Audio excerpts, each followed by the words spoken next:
मलूक नागर, 2/3 देश कृषि पर आधारित आश्रित, जय किसान का हम नारा लगाते हैं और अन्नदाता को मेहनत की माकूल कीमत देने की बारी आती है तो एक अजीबोगरीब चुप्पी साध ली जाती है।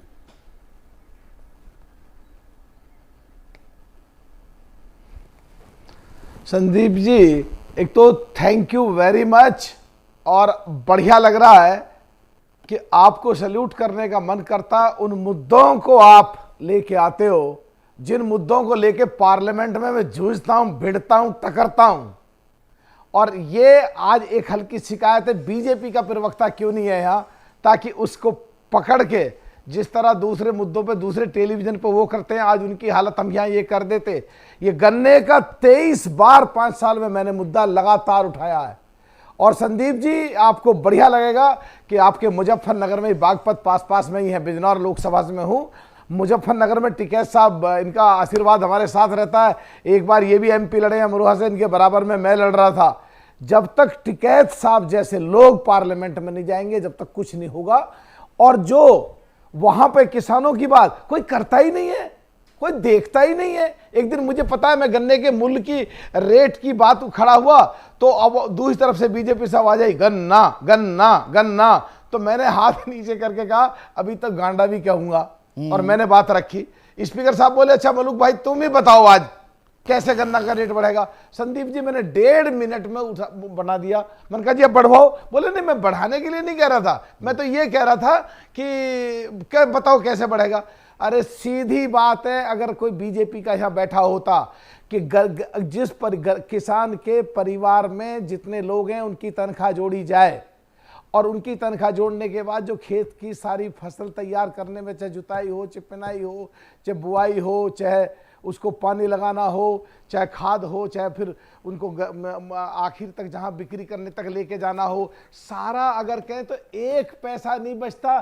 फ्री में सब काम कर रहे हैं। सरकार तो ये कह रही है, मैं सरकार का आंकड़ा बता दूं मलूक नागर, कि 162 रुपए प्रति क्विंटल लागत आती है गन्ने पर।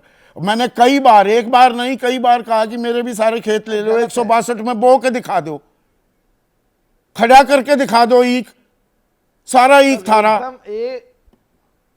सब एक। संदीप जी, 1-2 चीजें बड़ी जानकारी में लाना चाह रहा हूं। आज देश देख रहा है, टिकैत साहब भी साथ बैठे हैं। मैं डीओपीटी एंड लॉ जस्टिस, जिसके माननीय प्रधानमंत्री मिनिस्टर होते हैं, उस स्टैंडिंग कमेटी में हूं। वहां हम लोगों को जितनी भी गवर्नमेंट की एजेंसी है, सारा बजट को एक बार वेरीफाई या ऑडिट करना होता है। 1 पैसा भी किसी का वापस नहीं जाता, और कम पड़ते हैं, और हमारे कृषि से संबंधित वापस जा रहे हैं। ये कहीं ना कहीं हम लोग जो किसानों के क्षेत्र से जीत के जाते हैं, सांसद या विधायक, हम लोगों की जिम्मेदारी बैठती है कि पार्लियामेंट में किसानों के मुद्दों को लेके जूझें, भिड़ें, गांव देहात में जब आप जाते हो, अब मैं थोड़ी कड़वी बात कह दूं मलूक नागर, गांव देहात में जाके तो आप किसान हो जाते हो, और दिल्ली में संसद में बैठते ही आप लाट साहब हो जाते हो, भूल जाते हो कि आप किसान हो। ये औरों, संदीप भाई औरों के लिए कहो, मेरा रिकॉर्ड चेक करो पहले, सुनो औरों के लिए बोलो, आप पर कोई निजी नहीं, मैं एक जनरल स्टेटमेंट दे रहा हूं कि गांव देहात से आने वाले सांसद भी भूल जाते हैं। देखिए संदीप जी, 3 वर्जन इशू मैंने पार्लियामेंट में उठाए हैं। एक तो उत्तर प्रदेश को 4 हिस्सों में बांटने का, एक पत्रकारों को सुविधाएं देने का, और एक किसान यूनियन को। अरे किसानों की बात हो रही है, पत्रकारों की सुविधाएं होती रहेंगी। तक 1 मिनट मलूक नागर साहब, मुझे एक चीज बताइए, 1 मिनट सुनिए ना, विषयांतर नहीं होते। मुझे ये बताइए कि तो एक चीज मुझे बोलने दो। बोलिए। संदीप भाई एक चीज मुझे बोलने दो। किसान यूनियन की बात आज तक पार्लियामेंट में कभी नहीं उठी। राकेश टिकैत साहब हमारे भाई हैं, साथ बैठे हैं, ये मुद्दा मैंने उठाया। इस देश की संसद में जहां जहां किसान है, जो लोग जीत के जाते हैं, अब के चुनाव में वहां के लोगों को उनके कुर्ता पकड़कर खींचने चाहिए। हमारी बात देश की पार्लियामेंट में जाकर उठाओगे या देश की विधानसभा में उठाओगे तो वोट देंगे। यानी जब तक कुछ नहीं होगा, सीटें खाली पड़ी रहती हैं सारी सारी। सुरेंद्र राजपूत जी सामने बैठे हैं, आज हमारा इनका खूब बात होती है। आज अगर बीजेपी का कोई होता तो जवाब देते। जैसे ही घड़ी का काटा दोपहर 2:30 पे आए, बबीता जी का दिल सास बहू साजिश के लिए मचल जाए।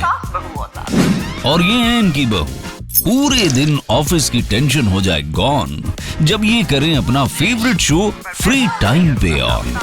इनकी तरह आप भी देखें अपना फेवरेट शो अपने टाइम पर और डाउनलोड कीजिए एबीपी लाइव ऐप अपने स्मार्ट टीवी पर।